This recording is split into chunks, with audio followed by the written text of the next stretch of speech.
श्रीमद् भागवत महापुराण की जय। अपने अपने गुरु महाराज की, सभी संतन भगतन की जय। परम आदरणीय तड़ी दिगंबर करुणा वर्णाल्या यत्र तत्र सर्वत्र कोटि कोटि ब्रह्मांड नायक देव आदि देव भगवान महादेव की चरण आराधना में बैठ करके उस आनंद कंद माखन चोर चित चोर नंदन नंदन की हित और अहित की कृपा के लिए शक्ति भक्ति स्वरूप मात्र जन प्रेम स्नेह और बालक जन ऋग वेद यजुर्वेद साम वेद अथर्व वेद वेदी श्रुति विद्वजनों, वाह, आज हमारे यजमान जी ज्योति जी और उनके छोटे भैया माता जी बहुरानियां कहाँ हैं? आपकी कहाँ है? चलो कोई बात नहीं, आ जाएगी धीरे धीरे। घर का काम भी थोड़ा ज्यादा होता है, चलो कोई बात नहीं। और हमारे जितने भी जो है इधर उधर गांव से आए हुए समस्त बुजुर्ग लोग और समस्त माताओं, आज परम पावन श्रीमद् भागवत कथा जो है अपने लक्ष्य को पूर्ण करते हुए यह भागवत की कथा जो द्वितीय दिवस में प्रवेश कर रही है। आज भागवत कथा का जो है दूसरा दिन है। कहते हैं सदा सेव्यम भागवतीर्वार्ता। कहते हैं भागवत की कथा एक बार नहीं अनेक बार सुनो। सदा सेव्या भागवतीर्वार्ता। और देखो तो सही, आजकल तो भागवत की कथा आप घर में भी देखते हैं, टीवी के ऊपर देखते हैं, अपने मोबाइल के ऊपर भी देखते हैं। गांव-गांव में भागवत की कथा होती है। लेकिन जितनी बार भी कथा को सुनोगे, जितनी बार भी कथा का श्रवण करोगे, आपको कोई ना कोई नित्य नूतन कोई चीज जरूर मिलेगी। हर समय कोई नया ज्ञान की प्राप्ति अवश्य होती है। बहुत अच्छा सौभाग्य का समय है जो हमारे यजमान ने सब परिवार सहित जो भागवत की कथा को करवा रहे हैं। पिछले कल की कथा में हमने उस ज्ञान के सागर में गोता लगाते हुए, भैया ये कुंभ है, आजकल कुंभ का मेला चला हुआ है हरिद्वार में, और ये भी कुंभ है। ये कौन सा कुंभ है? ज्ञान का कुंभ है। अगर हम इस ज्ञान के कुंभ में बैठ करके ज्ञान को ग्रहण करते हैं तो क्या होता है? कहते हैं काल व्यालम मुखम ग्रासी यस्या तृष्णाय हेतवे। जब काल का जब समय आएगा, ये कलयुग में काल इंसान को अपने मुख का ग्रास जब बनाएगा ना, तो श्रीमद् भागवत शास्त्रम कुलोकारिणा भासता, ये हमारे पापों का नाश करता है, ये पापों को नष्ट करता है। पिछले कल की कथा में हम चर्चा कर रहे थे। कौन सी चर्चा कर रहे थे कि देखो तो सही, सौन का आदि 88,000 ऋषियों ने जब इस संसार में पाप बढ़ने लगा तो समस्त ऋषि मुनि इकट्ठे होकर के जो है, जो बूढ़े महात्मा थे, बाबा जो थे, उनसे पूछा, हे महाराज, चिंतार लोके मनम सुखम। बहुत अच्छा शब्द कहा कि इस संसार में जो है बहुत दुख है, कोई भी सुखी नहीं है, सभी प्राणी दुखी है इस संसार में, इस धरती के ऊपर। हमारे बुजुर्ग लोग बोलते थे जो जिस घर को देखा नहीं सो अच्छा है। क्यों? क्योंकि उस घर में ऐसा कोई नहीं होगा जो अपना दुखड़ा नहीं सुनाएगा। सभी दुखी है, कोई मन दुखी, कोई तन दुखी, कुछ धन भी तो हो तो उदास हो, थोड़े थोड़े सब दुखी, सुखी राम का दास है। जिसने भगवान की माया को जान लिया मात्र तो सुखी है, बाकी सभी दुखी है। और उस दुख को देखते हुए, देखना मैया ध्यान से सुनना, उस दुख को देखते हुए इस श्रीमद् भागवत में एक ब्राह्मण की कथा को कह दिया। हो सकता था कि ब्राह्मण की कथा को नहीं कहा जाता, कथा कहीं और होती, राजा की कथा होती, भगवान की कथा होती। लेकिन जैसे ही कोई दुख शब्द आया, भागवत में कहा है चिंतार मणिर सुखिर दुखिर लोके है। इस लोक, लोक मतलब मृत्यु लोक। हम बैल भूमि की बात नहीं करेंगे, हम हरियाणा की बात नहीं करेंगे, पूरे भारतवर्ष की बात करते हैं, पूरे भारतवर्ष की बात करते हैं, पूरे संसार की बात करते हैं। ये इंडिया वाले भी सुखी नहीं है, अमेरिका वाले भी दुखी है, पाकिस्तान वाले भी दुखी है। इस संसार में हर प्राणी दुखी है। लेकिन क्या चाहिए हमारे को? कहते हैं सुख चाहिए और कुछ ना मिले, लेकिन सुख मिले चाहिए, दुख ना मिले। और उस दुख को देखते हुए श्रीमद् भागवत में ब्राह्मण की कथा को कह दिया, जिस कथा को हम कल सुना रहे थे कि आत्मदेव नाम का एक ब्राह्मण था, पंडित था बेचारा, पंडिताई का काम करता था, पोथी झोली उठा करके यजमानों के घर में जाता था। महाराज बोलिए वृंदावन वाहिनी बिहारी लाल की जय हो। क्यों जी जोते?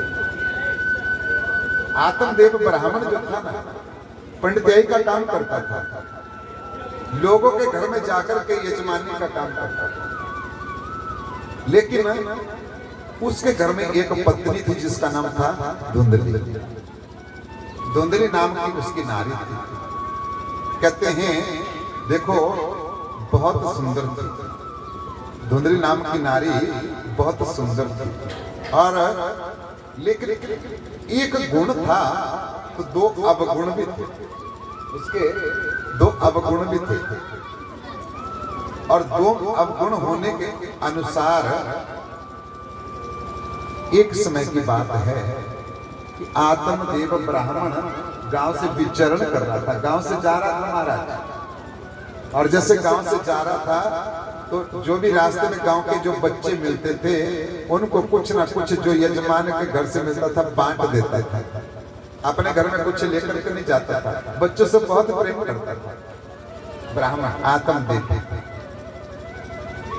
सौनक ऋषि कह रहे हैं कि सुनो महाराज, ये ऋषियों, एक दिन की बात है जब ब्राह्मण अपने घर में चला गया, आंगन में बैठ गया, गर्मी का थोड़ा समय था, तो क्या किया, सोचने लगा देखो मेरे घर में बच्चे होते तो मुझको पानी पिलाते, मेरा हाल चाल पूछते, बाबा आगे। बच्चे क्या करते हैं, जब से अपने पिता का हाल चाल पूछते, बाबा आगे। किसी ने नहीं पूछा, चुपचाप बेचारा आत्मदेव ब्राह्मण बैठा रहा। मन में थोड़ा दुख होने लगा, सोचने लगा, अपने गृहस्थी के बारे में सोचने लगा। तो क्या सोचा, भाग्योदयो दोनम जाता। मन में एक ही बात सोची, क्या मेरा भाग्य ठीक नहीं है। भागवत में लिखा हुआ है महाराज, भागवत में लिखा हुआ है मंदो सो मंदो जायतेर बुद्धिर मंदा। बुद्धि मंद हो चल पड़ेगा। क्यों माता, बुद्धि मंद हो तो चल पड़ेगा, चल पड़ता है कोई बात नहीं, लेकिन भाग्य कभी मंद नहीं होना चाहिए।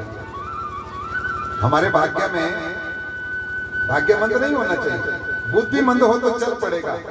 अब देखो बुद्धि मंद का क्या मतलब है, बुद्धि मंद वाला पढ़ेगा नहीं, लिखेगा नहीं, कोई बात नहीं, चल पड़ेगा, चल पड़ेगा। अगर अमीर घर में पैदा हो गए तो उसको क्या जरूरत है नौकरी की? कोई जरूरत नहीं उसको नौकरी की। क्यों? भाग्य मंद नहीं होना चाहिए। अगर हमारा भाग्य मंद रहा तो हमारे को कुछ किसी वस्तु की कोई प्राप्ति नहीं होगी। सौनक ऋषि कहने लगे महाराज आत्मदेव ब्राह्मण जब बैठ गया तो सोचने लगा, अरे मेरा भाग्य ही मंद है, मैं किसको दोष दूं। पत्नी बाहर निकली, अजी सुनते हो? कहने लगे बताओ। बाहर क्यों बैठे हो, चलो अंदर। कहने लगे नहीं, अभी अंदर नहीं जाऊंगा। क्यों, क्या बात हो गई? कहने लगे सुन धुंधली, हमारे घर में बच्चे होते तो कितना अच्छा होता, हमारे घर में बच्चे होते तो कितना अच्छा होता। हम कमा रहे हैं, किसके लिए कमा रहे हैं? परिवार के लिए। अब यहाँ पे हम दो हैं, जीवन कब समाप्त हो जाए कोई पता नहीं, कब प्राण निकल जाए कोई पता नहीं महाराज। अगर हमारे बच्चे होते, हमारा हाल चाल पूछते, हमारा वंश चलता। इसी बात के ऊपर धुंधली नाराज हो गई, उसकी पत्नी नाराज हो गई। सुनो जी, मुझे बच्चों से बहुत नफरत है, मैं अपने घर में कभी बच्चों को नहीं मानती हूँ। ये तुम तो गांव के बच्चों से प्रेम करते हो, मैं तो बच्चों से दूर भाग गई। हमारे घर में कोई संतान नहीं चाहिए, हमारे घर में कोई बालक नहीं चाहिए महाराज। इस बात को लेकर के जो है क्या हुआ, आत्मदेव ब्राह्मण के बीच में और पत्नी के बीच में थोड़ा झगड़ा हो गया। भागवत कहते हैं थोड़ा झगड़ा हो गया, पता नहीं झगड़ा हो गया कि रगड़ा भी हो गया, हाथ वाली भी हो गई, कोई पता नहीं। ये तो भगवान जाने महाराज। बोलिए वृंदावन की बिहार की जय। थोड़ा झगड़ा हो गया और झगड़े में क्या हुआ कि उसी समय आत्मदेव ब्राह्मण ने अपने घर का त्याग कर दिया, घर छोड़, और घर को छोड़ करके जंगल की तरफ जा चले। जैसे जंगल की तरफ जा पड़े तब क्या हुआ, आसोचम बचेशम प्रज्ञादासम भासाते गति सुना जायो न तो यस्यम चिंतार मणिरम चिंता सदुखी सौर पंडितः। जो सदैव ही समस्त प्रजा को जो ज्ञान देने वाला है महाराज, वो आज दुखी होकर के, चिंतित होकर के, दुखी मन से रहे वन की तरफ चला गया। वन की तरफ चला गया पंडित, ऊपर चला गया बंदले की धार की तरफ। क्यों चला गया वन में? अरे आज चाहे कुछ भी हो जाऊंगा, आज घर में वापस नहीं आऊंगा महाराज, अब घर में वापस नहीं आऊंगा। क्यों? जिस घर में मेरी नहीं चलती है, पत्नी मेरी नहीं मानती है, उस घर में रह करके क्या कहूंगा? क्योंकि मेरे घर में तो कोई संतान नहीं है, मेरे घर में तो कोई भी बालक नहीं है। भागवत में लिखा है, हे महाराज मरने की इच्छा से गया कि आज चाहे कुछ भी हो जाए मर जाऊंगा। कहाँ देखो तो सही, मरना चाहते तो नहर में जाता, जहर खा लेता, फांसी लगा लेता। लेकिन भगवान की ऐसी कृपा हुई कि बुद्धि कहाँ चली, कहने के वन में जाऊंगा। अरे वन में तो साधु संत तपस्या करने के लिए जाते हैं। बोलिए वृंदावन की जय हो। भैया जयकारा जरूर लगा दीजिए करे भागवत, नहीं तो 5-6 बजे तक कथा समाप्त करूंगा। गैया भैंसी जो अगर आपके दोहन के लिए रह जाएगी ना, तो घर से भी डांट पड़ेगी। ठीक है, जयकारा लगा दिया करें। तो इसी प्रकार से क्या हुआ, वन की तरफ गया, मरने के लिए चल पड़ा। जैसे ही जंगल में पहुंचा, गर्मी का थोड़ा समय था। गर्मी में क्या होता है, भूख भले चाहे लगे ना लगे, प्यास जरूर लगती है, प्यास लगती है महाराज। अब जंगल में कहां से पानी ढूंढे? कोई जलाशय नजदीक नहीं दिखा। एक दुख तो था, और जब पानी के लिए इच्छा हुई तो क्या हुआ, पहले घर का दुख भूल गया और अब जल के लिए दुखी हो गया। अब पानी के लिए दुखी हो गया महाराज, घर का झगड़ा भूल गया। और माता ध्यान से सुनना, कभी भी घर में झगड़ा हो जाए ना, तो एक तो उस दिन घर को छोड़ करके मत जाना। अगर जाना भी पड़े तो उस जगह में जाना, वहां पे जाकर के बैठ जाना जहां पे ना रोटी मिलती हो ना पानी मिलता हो, फिर पता लगेगा। क्योंकि घर का झगड़ा तो भूल जाएंगे, सोचेंगे पानी कहां से। यही तो बात ब्राह्मण के साथ हुआ। पंडित ने क्या किया, चलो कोई बात नहीं, घर से पत्नी से नाराज होकर तो आ गया, सोचा घर में नहीं जाऊंगा, ऐसी जगह आकर के बैठ गए जहां पे पानी भी नहीं है। क्या करूं, थोड़ा इधर उधर जाने लगा। तो वन में क्या होता है, चारों तरफ से जो एक इकट्ठा हो जाते हैं ना, जोड़ी जिसको बोलते हैं, जोड़ी जो बोलते हैं ना, उसमें क्या होता है, बारिश का थोड़ा पानी जो इकट्ठा हो जाता है। उस जोड़ी के पास पहुंच गया, देखा पानी है, कितना अच्छा लगा। ऐसा नहीं देखा खराब है, सोचा है कुछ नहीं देखा। व्यापतम जल अंजलि कृत्वा, जल में अंजलि को लिया, पानी पिया। जैसे ही पानी पिया तब जाकर के सोचने लगा, कम तिष्ठाय कम गच्छामि तुम दुखोर भयोतः। पानी पीकर के अपनी आत्मा को ब्राह्मण ने तृप्त किया और तृप्त कर करके जो सोचने लगा कि सुनो महाराज, हे प्रभु, जिस प्रकार से जल को पी करके मेरी आत्मा तृप्त हुई है, मेरी आत्मा को शांति मिली है, उसी प्रकार से जो है मैं मरना नहीं चाहता हूँ। ये प्राण बहुत प्यारे होते हैं। बोलने की तो बात है कि महाराज मर जाऊंगा, लेकिन जो मर करके गया है उसको पता होगा, क्योंकि बोलने के लिए तो आया नहीं है। हे महाराज, ब्राह्मण ने जैसे पानी पिया तसल्ली हो गई, सोचने लगा, देखो भगवान मेरे ऊपर कृपा कर, ऐसी कृपा कर दे ताकि मेरा दुख दूर हो जाए।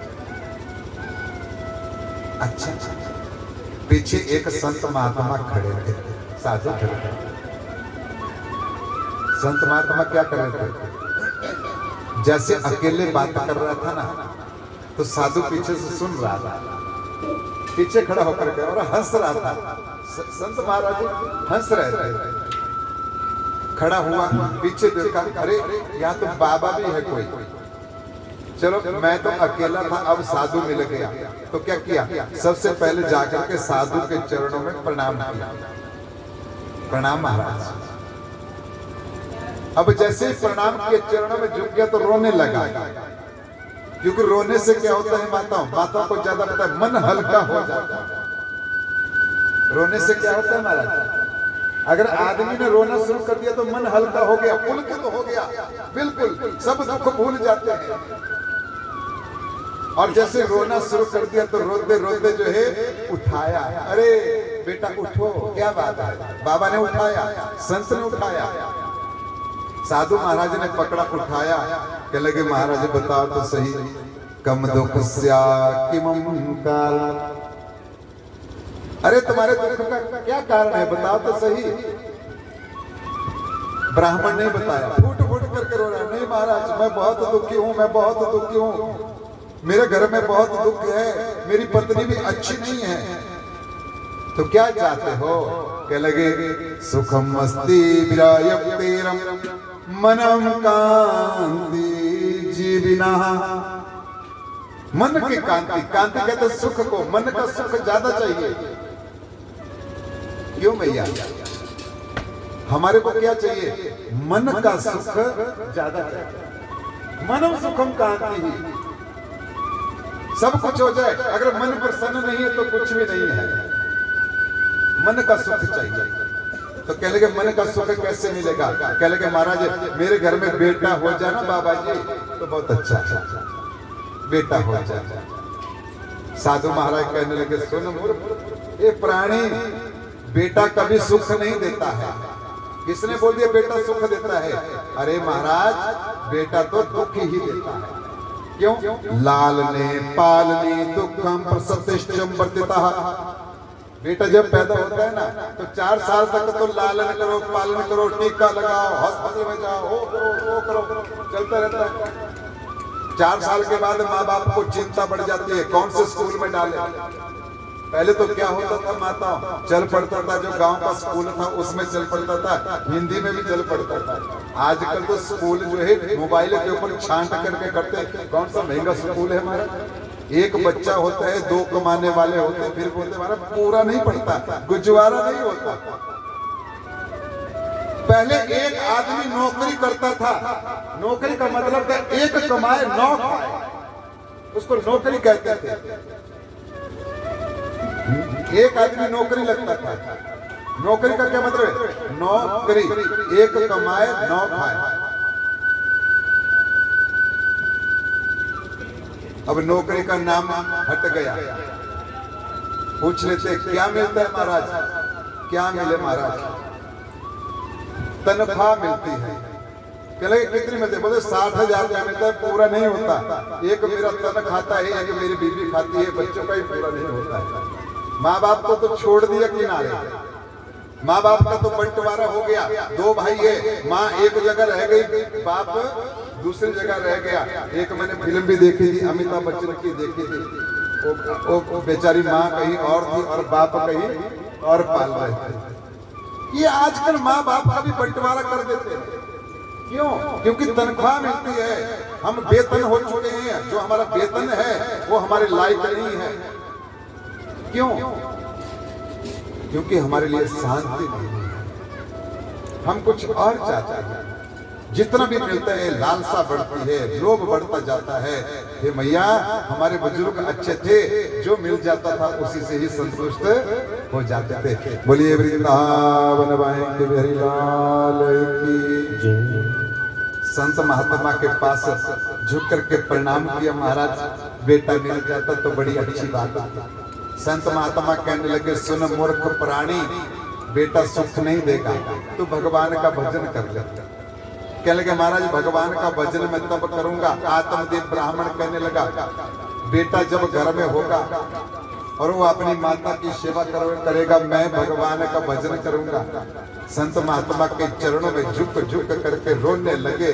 और जब संतों के चरणों में जो पड़ जाता है तो समझो उसका कल्याण हो जाता है। इसलिए किसी ने कहा है, संतन के संग लाग रे तेरी अच्छी बनेगी। संतन के संग लाग रे तेरी अच्छी बनेगी। संतन के संग लाग रे तेरी अच्छी बनेगी। संतन के संग लाग रे तेरी अच्छी बनेगी। संतन के संग लाग रे तेरी अच्छी बनेगी। अच्छी बनेगी तेरी बिगड़ी बनेगी। अच्छी बनेगी तेरी बिगड़ी बनेगी। हो तेरो खड़े बाग रे तेरी अच्छी बनेगी। हो तेरो खड़े बाग रे तेरी अच्छी बनेगी। संतन के संग लाग रे तेरी अच्छी बनेगी। संतन के संग लाग रे तेरी अच्छी बनेगी।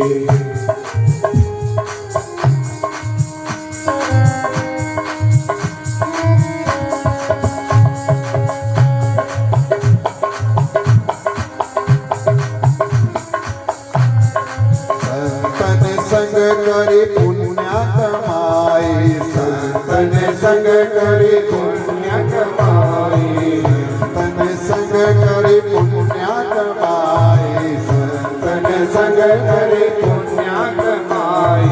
कहते हैं ना महाराज, साधु के संग जो चला जाता है ना, साधु के संग जो चला जाता है तो समझो कि हमारे पुण्य इकट्ठे होने लग जाते हैं। संत चाहे कैसा भी, संत चाहे कैसा भी, संत की सबसे बड़ी महिमा रामचरितमानस में गाई गई है। राम भगवान को जब वनवास हुआ था तो उन्होंने संतों का ही संग किया था, साधुओं का ही संग किया था। संतन के संग जाओगे, संतन के पास जाओगे, साधु के पास जाओगे तो समझो कि आपके पुण्य इकट्ठे होंगे। लेकिन कब जा सकते हैं? जब कोई भाग्य उदय को हो सकता है, जब कोई भाग्य जाग सकता है, तभी संत के शरण जा सकते हो, नहीं तो संत की शरण मिलना बहुत मुश्किल है। संतन संग करी पुण्य कमाई। संतन संग करी पुण्य कमाई। पुण्य कमाई तेरी पुण्य कमाई। पुण्य कमाई तेरी पुण्य कमाई। हो बड़ी बाग रे तेरी अच्छी बनेगी।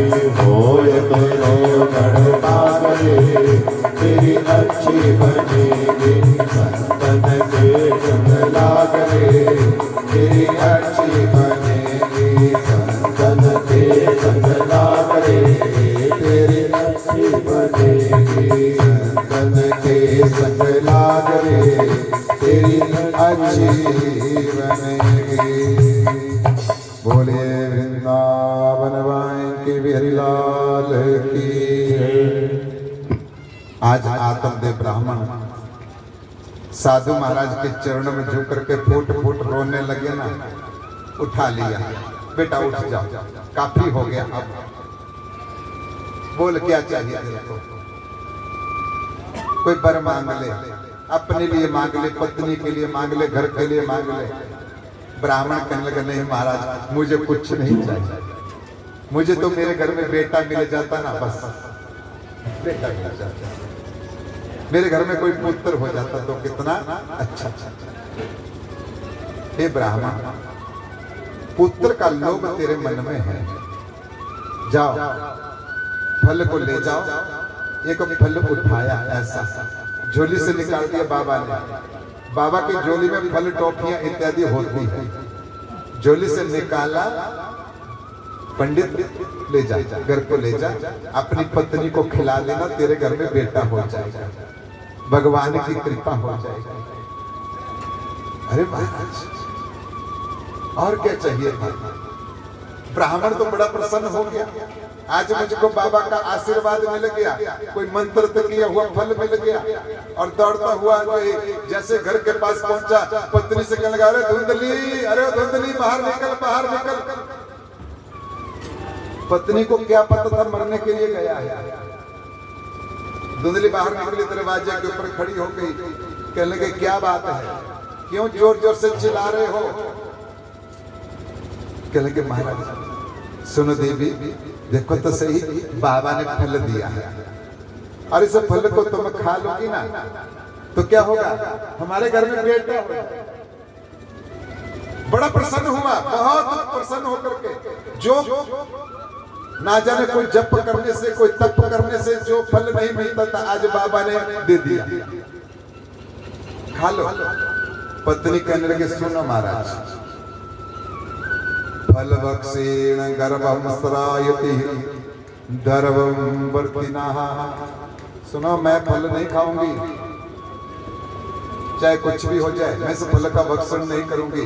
आगे आगे हो जाए माता जी, माता जी बीच में बैठे, आगे आगे हो जाए, थोड़ा जो पीछे आए हैं थोड़ा पीछे बैठ करेंगे, आ जाइए आगे आगे हो जाइए। हाँ भगवान है आगे, नजदीक है, भगवान के नजदीक बैठा करो ना। मैं तो हर कथा में बोलता हूँ, भगवान के नजदीक बैठा। ये देखो माता छुप के बैठी है, कैसे छुप करके बैठी है। सभी गाएंगे, श्री कृष्ण गोविंद हरे मुरारी, हे नाथ नारायण वासुदेवा। आगे आगे हो जाएंगे, गोविंद हरे मुरारी, हे नाथ नारायण वासुदेवा। श्री कृष्ण गोविंद हरे मुरारी, हे नाथ नारायण वासुदेवा। सुखदेव जी जो है, सूत महाराज जी कहते हैं, हे ऋषियों देखो तो सही कितना अच्छा समय हो गया। पत्नी से कहा सुनो धुंधली, बाहर निकलो। दरवाजे के ऊपर खड़ी हुई, कह लगे सुनो जी, बोलो क्या बात है। भागवत में बताया है, ये भागवत है, कोई भी पुराण में कभी किसी नारी के लिए कोई अपशब्द नहीं कहा गया है। नारी का मान सम्मान किया गया है। लेकिन इस भागवत कथा में महाराज जी क्या कहा गया है, धुंधली जो थी ना, उसकी पत्नी, ब्राह्मण की जो पत्नी थी ना, वो कुलीटा थी। कुलीटा किसे कहते हैं, जो कुटिल वचन जो बोले। नारी तो घर की लक्ष्मी होती है। बेटी, हम बेटी को क्या बोलते हैं, लक्ष्मी बोलते हैं, दुर्गा बोलते हैं। जो हमारे घर में बच्चियां होती हैं ना, बेटियां होती हैं ना, क्या बोलते हैं उसको, दुर्गा बोलते हैं, माता बोलते हैं, लक्ष्मी बोलते हैं। और दूसरा दर्जा जो है, जिस घर की बहू जो है वो कौन है, वो लक्ष्मी है। यत्र पूजते नारी तत्र तत्र रमते देवता। जिस घर में नारी की पूजा होती है, नारी का मान सम्मान होता है, सदैव उस घर में देवताओं का वास होता है। लेकिन ये आत्मदेव ब्राह्मण बार बार सोच रहे हैं कि देखो तो सही, मेरी पत्नी मुझसे पुलिट वचन बोलती है, अच्छा वचन नहीं बोलती है। बेचारा दौड़ता हुआ गया, शौक से गया, वहां पे जाकर के सुनो जी फल ले लो, फल ले लो। पत्नी ने कहा फलम बक्षीणम कर्बम सायतीरम विदिता। ए पंडित तू पागल है, फल खाने से कभी घर में संतान नहीं होती है, और मैं तो फल बिल्कुल भी नहीं खाऊंगी। कहने लगे क्यों? स्वाकल्पम भक्षितम यतो शक्ति कार्यम कथम भवेत। कथम भवेत, जो मैंने बोल दिया सो बोल दिया, दूसरी बार नहीं बोलूंगी। क्यों? बच्चा जब गर्भ में आता है तो क्या कहे? कह लगे मेरी सुंदरता बिगड़ जाएगी। कभी कभी तो मैंने सुना है कि जब माँ बच्चे को जन्म देती है तो मर भी जाती है। अरे भैया मैं मरने वाली नहीं हूँ। पंडित ब्राह्मण कहने लगा सुनो, आशीर्वाद है भगवान का, ले लो, खा लो, फल तो खा लो। फल को हाथ में लिया, सोचने लगी, सोच रही है। पंडित बेचारा अपनी झोली को उठा करके, पोथी को उठा करके यजमान के घर चला गया।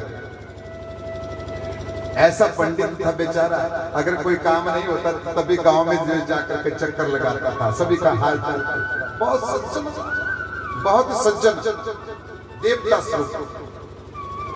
पत्नी सोचने लगी क्या करूं क्या करूं। उतने में क्या हुआ, उसकी बड़ी बहन आ गई, रिश्तेदार की बहन, अपनी बहन आ गई।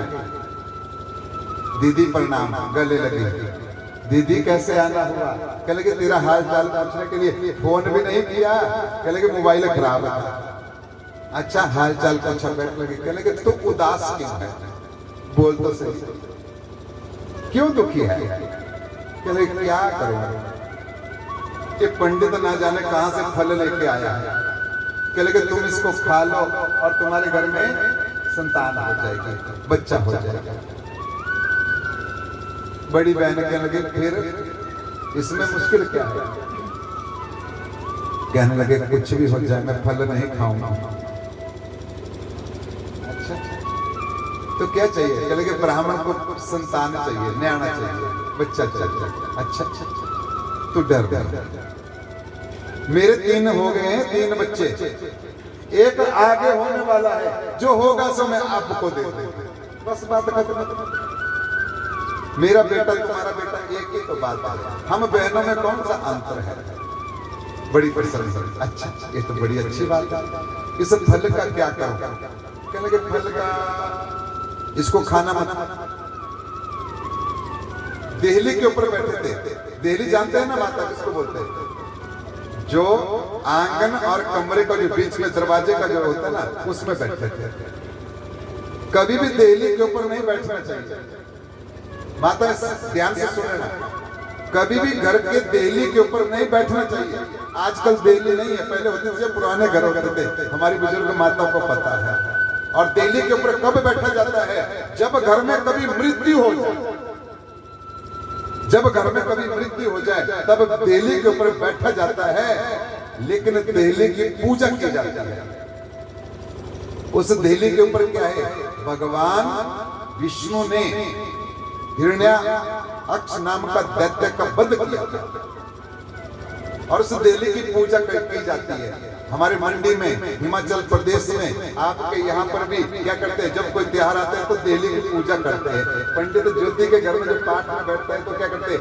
देहली की भी पूजा करते हैं। जिस कमरे में बैठते थे ना पाठ में, उस सबकी देहली की पूजा करवाते हैं, दरवाजे की पूजा करते हैं, उसको शुभ माना जाता है। बोलिए वृंदावन की बिरलाल की।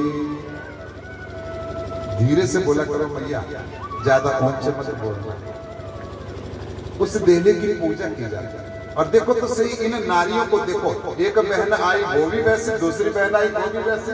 कहाँ बैठ गए महाराज? देहली के ऊपर बैठ गए। देहली के ऊपर सोचे, कह लगे फल का क्या करे? कह लगे फेंक दे बाहर। उठाया फल को फेंक दिया, और जैसे आंगन में क्या था? गाय बनी। फल जो है रेंगता दौड़ता हुआ जैसे चला गया ना, रेंगता हुआ, और उस गाय के पास पहुंचा। गाय ने तो सोचा मेरे को कुछ खाने के लिए दिया है।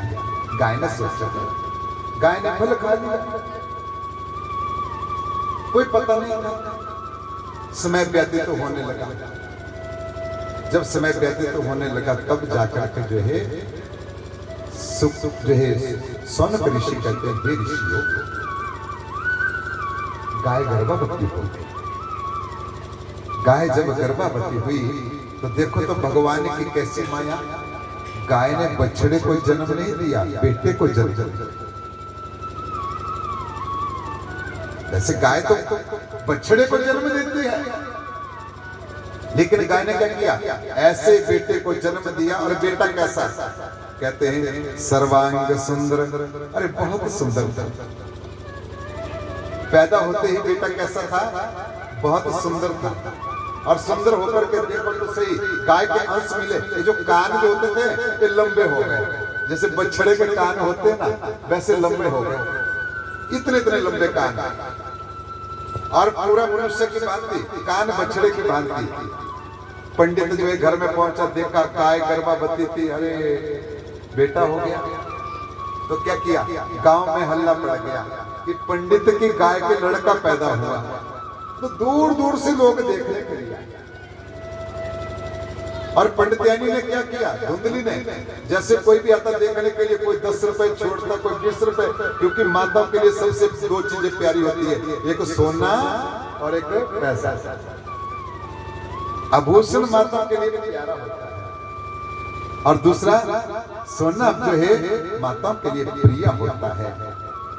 उस गोकर्ण के लंबे लंबे कान को देख करके ब्राह्मण देवता बहुत प्रसन्न हुआ, और उस ब्राह्मण ने क्या किया, उस बालक का नाम जो है नामकरण कर दिया, उसका नाम रखा गोकर्ण। गाय के जैसे लंबे कान, उसका नाम गोकर्ण रखा। बोलिए गोकर्ण भगवान की। समय व्यतीत तो होने लगा। धुंधली की बहन जो थी, बड़ी बहन, वह भी एक बेटे को लेकर के घर में पहुंच गई। अरे बहन सुनो, मैंने जो बात की थी ना कि मैं आपको अपना बेटा दूंगी, लो आज के बाद मेरा पुत्र भी तुम्हारा पुत्र हुआ। ब्राह्मण देवता बड़ा प्रसन्न हुआ, मेरे घर में एक बेटा चाहिए था, आज तो मेरे घर में 2-2 बेटे हो गए। बहुत प्रसन्न हुआ, और प्रसन्न होकर के रहे। सौनक ऋषि कह रहे हैं, ऋषियों ये कथा कौन सुना रहे हैं, सौनक ऋषि। किसके लिए, साधुओं के लिए कथा सुना रहे हैं। कहने लगे 2 बेटे हो गए, लेकिन पंडित भी थोड़ा मूर्ख भी था,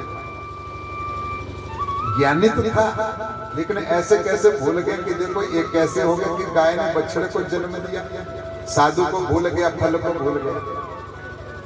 बड़ा प्रसन्न हुआ, और प्रसन्न होकर के जो है लालने पालने दुखम प्रसतिश्च वर्तितः एक कर्तुर् योगेन तत्फलमनेवं बक्षितः। सब कुछ भूल करके जो है महाराज क्या किया, जब बालक बड़े हो गए ना, 5 साल के हो गए, तो सोच लगा अच्छे स्कूल में डालना, बढ़िया पढ़ाई करवाऊंगा।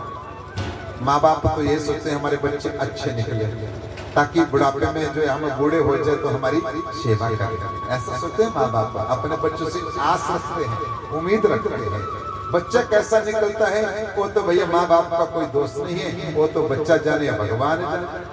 भाग्य का कोई किसी को कोई पता नहीं है, समय का कोई किसी को कोई पता नहीं है। दोनों बच्चे स्कूल में पढ़ने लगे, लेकिन गोकर्ण जो थे वो मन लगा करके पढ़ाई करते थे, मन लगा करके पढ़ने लगे। लेकिन जो धुंधली का जो पुत्र जो था लाया हुआ, उसकी बहन का जो पुत्र था, उसका नाम रखा हुआ था धुंधुकारी।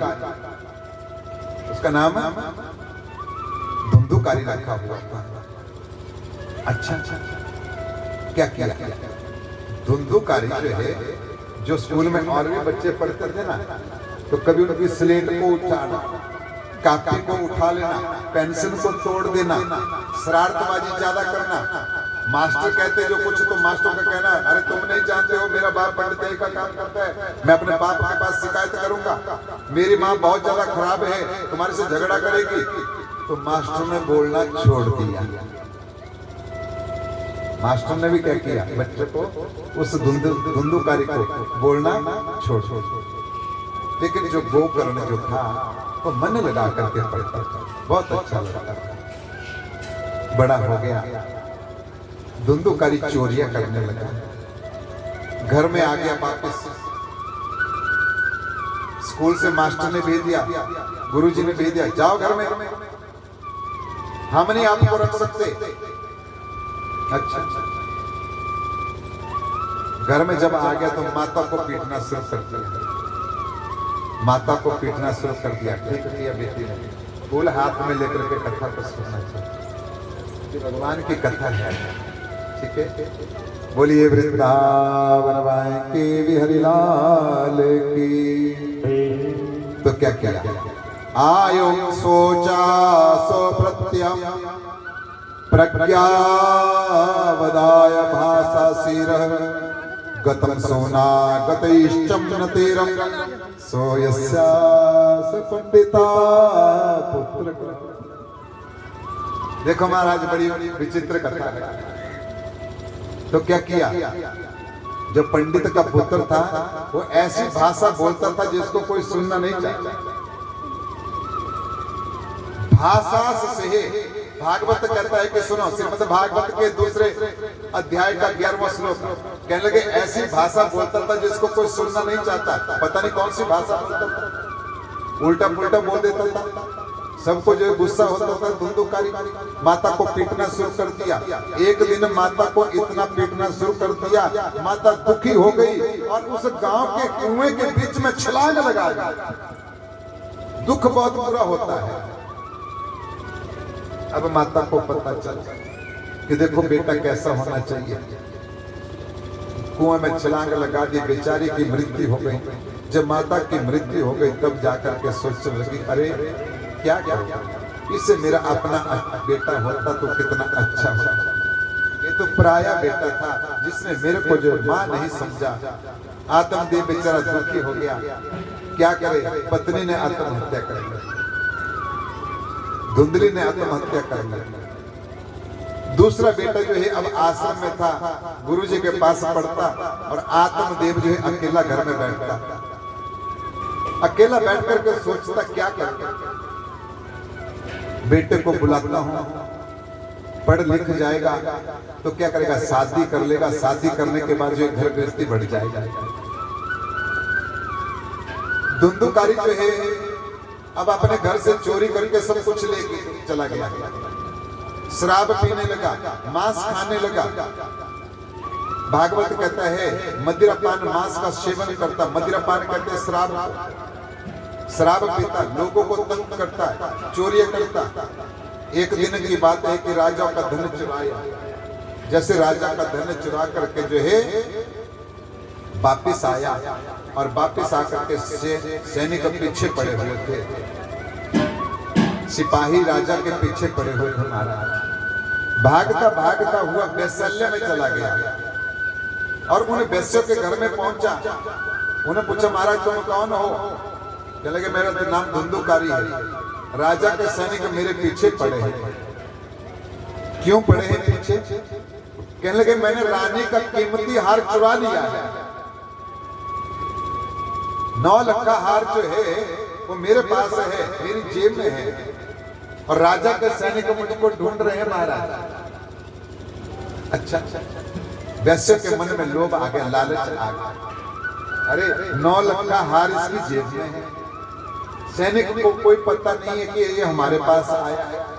5 वैश्यों ने मन में विचार किया कि ऐसा करते हैं, इसको मांस खिलाते हैं, शराब पिलाते हैं, सुला देते हैं और रात को इसको मार देंगे और मार करके जो है 9 लाख का हार अपने पास रख लेंगे और इसको दफना देंगे। सैनिक बेचारे ढूंढते ढूंढते हुए दूर चले गए और जैसे दूर चले गए तब क्या किया, 5 वैश्यों ने उसको शराब पिलाया, मांस खिलाया, 4 पाई के ऊपर पड़ गया। 4 पाई कैसी थी, जो बाण वाली 4 पाई होती है, उसके ऊपर पड़ गया। वैशाल्य में उन वैश्यों के पास सो गया। शराबी आदमी को कोई पता नहीं हो कि मैं कहां पर हूं। उन 5 वैश्यों ने क्या किया, एक लंबी सी रस्सी ली, लंबी रस्सी को लेकर के 4 पाई के साथ ही बांध दी उसके हाथ पांव नहीं बांधे महाराज, जैसे सोया हुआ था वैसे ही चार पाई के साथ उसको बांध दिया। और पीने वाले की एक बड़ी विशेषता होती है, बोलिए वृंदावन भाई की बिहारी लाल की। पीने वाले की एक क्या बात होती है, बड़ा अच्छा गुण होता है जो शराब पीता है, जिसके घर में पीता होगा उसको पता लगता है, क्योंकि पीने वाले घर के जो जहाँ सोता है वहां पे पानी का जग जरूर होता है। रात को जब 1-1:30 बजे उतरती है ना तो पानी पीता है। ऐसे करते ना महाराज, बोलिए पक्की बात है। ऐसा बोलो जी हमारे घर में शराबी नहीं है, हमारे घर में नहीं पीता कोई। लेकिन सुना रात को जब 1-1:30 बज जाता है, थोड़ा नशा हल्का होता है तो क्या होता है, क्या मांगते हैं महाराज? दारू नहीं मांगते, पानी पीते हैं। और वैसे भी शराब पानी के साथ ही पी जाती है, घी के साथ थोड़ा भी पी जाती है। बोलिए वृंदावन की।